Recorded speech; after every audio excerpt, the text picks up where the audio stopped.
And back here talking weather with former meteorologist at Channel 31, Brad Huffines, also formerly with CNN, and now over here as a guest this morning. We'll clear that up this morning now that I'm working as your agent. Exactly. Now, okay, you have a consulting firm. Again, we'll go over some of that. And you are, who are some of your clients? What type of people are you working for? Any place that has weather, that needs weather sheltering plans, any place. Are you talking about local EMAs? Not necessarily. For one thing, when you're a consultant, you work with the government. It's just painful. I mean, it just hurts just because of the amount of time it takes to do anything.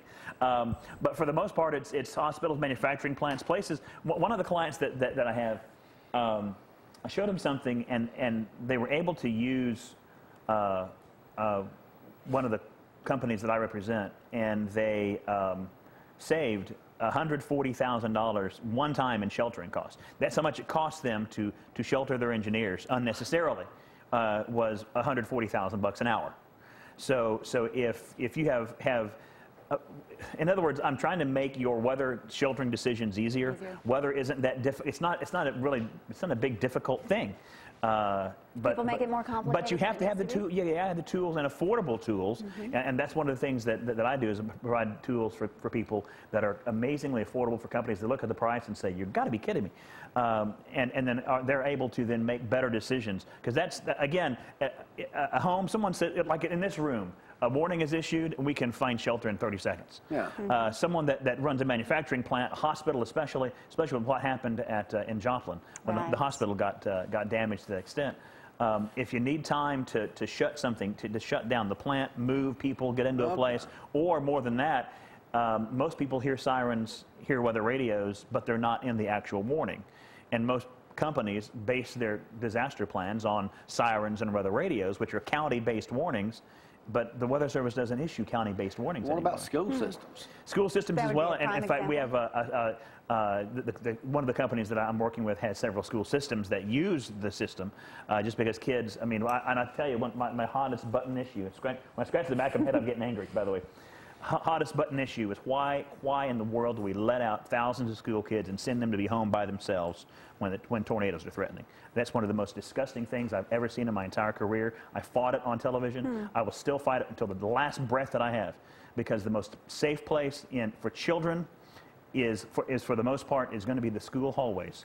And I had one teacher come in. She tried to give me the what for, because she said, well, look what happened in Enterprise, Alabama. Yeah, the 8 children that died, 7 of them were in an auditorium, and 1 of them was in a hallway that was not designed as a tornado shelter. Kids that are in hallways, and we found that out in 1989. But why are they letting them out every time there's a thunderstorm coming up? Now they're letting school out. I can't. We're creating a couple of things. We're creating kids that are going to be grown up scared to death. Scared to death, number 1. Didn't think about that. Number 2, we're creating, you think that they're going to go home and watch Channel 31, 19 and 48 and watch us track storms? They're out of school. Of course, yeah, they're going to be watching Marcus Welby, MD. Right. Yeah, of course.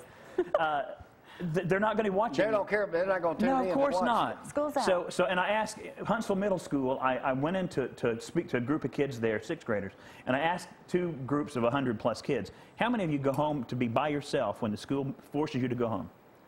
And 60% of them raise their hands. How many 11-year-olds? They're going to be scared to death if they're watching the weather. Or they're not going to be aware at all. They're going to be playing their Nintendo or their Sony. That's what they're going to be doing. Yeah. So why in the world are we shutting down the safest shelter in the area is the school hallway? I'm telling you what, it makes me so angry I can't stand it. Because if you look at Nashville's policy is to keep the kids. Birmingham's policy is to keep the kids. Jackson's policy is to keep the kids. Memphis keeps the kids. North Alabama, send them home. All of North Alabama. Put them in a place. Yeah, absolutely. It's the dumbest thing I've ever seen in my life. How do you get that changed? I don't have any. You've got to call your school board, and you've got to say, stop it. I mean, dadgummit. I mean, imagine an 11-year-old kid sitting at home by himself, which there were lots of them on April 27th. Many of them. What do you do? I mean, how many kids died during that tornado that were home by themselves? We don't know. We'll never know. But we know that they weren't sitting in a school hallway where they would have been the safest. Let's go back to April 27th. We did our show that morning, and I said, don't watch us. I mean, today, because, watch the Huntsville station. Were we fortunate not to have more Yes. casualties? Absolutely. Yeah, we were fortunate, but then again, we had in the 28-mile, in the 11 county warning area from the National Weather Service, there were 20 in that 12-hour period. There were 28 specific individual tornado tracks by the end of the day. 28 individual tornadoes. 92 tornado warnings that day, which is more tornado warnings on one day than all of 2010. It's unprecedented, and each one of those warnings was right. The false alarm ratio was virtually 0 that day. All right, let me ask you, I'm listening to John Boy and Billy, then they have Rayford on there, the old guy. I actually judge. I'm a certified barbecue judge, and oh, you are. You and Robert Reeves. Yeah, exactly. In fact, me and Robert judged the Jack up in Lynchburg, and the guy that I went through training with sat right next to me was Robert D. Rayford. You're kidding. He was up. Anyway, he's on last week, and he's complaining about thunderstorms, about the weather interrupting and running all these crawls across the screen when you're trying to watch a program, and they're saying thunderstorm. Do some of the weather people take it too far? Yeah, is it management or is it? I wouldn't say it's the weather people. Most local television, and the thing I really liked about 31 and still like what they do is they're not run into the ground by consultants.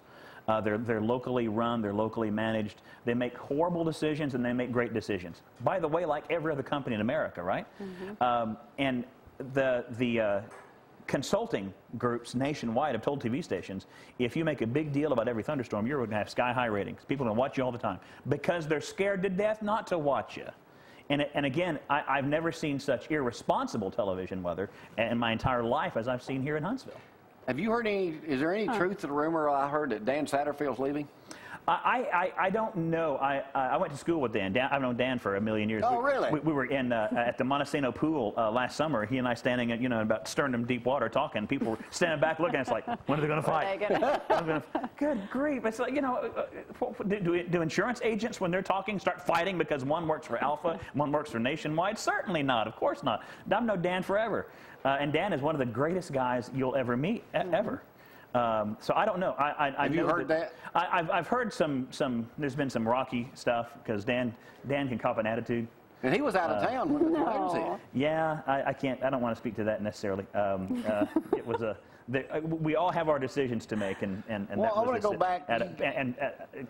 You said you grew up in Oklahoma, Twister City, but but you have such a passion, and you've displayed some of that into this morning. You really get that emotional when you see these storms. I'm telling you, if I spent 15 or more seconds right now thinking about what happened on 27th, I'd cry. Don't cry. You're not supposed to cry. You'd see my lip move, and you'd see my chin wrinkle, and because that's how emotional I get. Because there's no reason to die in a tornado. Zero reason to die in a tornado. Zero. None. Explain that. Yeah, that's a big statement. Because if and I say that, except for the huge ones. Right. And you can't afford a storm. Not everyone can afford a storm shelter. I know that. Correct. Of course I know that. And one of the craziest things I've seen people do here is a warning is issued, and they'll leave a manufactured home and get in the car to drive to a community shelter. If you're going to do that, do it early in the day. Do it just to get it out of the way. Don't be on the road when a tornado hits. Yeah. And because that also kills people is that they leave what they know is unsafe shelter, and they get into the absolute worst place to be as a car. Well, the kid that graduated in Joplin was sucked out of the vehicle. Right. And found, he had just graduated. Right. These community shelters that they're talking about now, trying to get approved all through, is that a good thing? Community shelters? It is a good thing as long as, I tell you, the toughest job in Alabama, other than yours, is we're coaching Alabama football. Yeah, exactly. Or it's Auburn football now. Actually, Alabama football is pretty easy because they don't. Players come passion, there. Brad. My passion is Alabama football. Exactly, because players come there to play because they want to play, not because they're going to make a career out of it. Did I say that out loud? You did. I'm from Oklahoma. Remember, we quit paying ours years ago. I know. We still pay ours in Oklahoma. No, so. The emergency managers have the toughest job, and there's so little money to deal with, and they're just trying to find ways to help the folks. That's all. I mean, that's all emergency managers do 24/7. They try to find ways to help the folks. All right. And that's been most of my consulting for 15 years. Hang loose a second here. I need to take a short break here, run one of the docs, and we're going to talk to Dr. Patrick English in just a second, too. But each and every week, we are a hospital doctor here from Athens Limestone Hospital. We want to go to one of those now. We'll take a break and be right back in just a moment. Y'all hang on.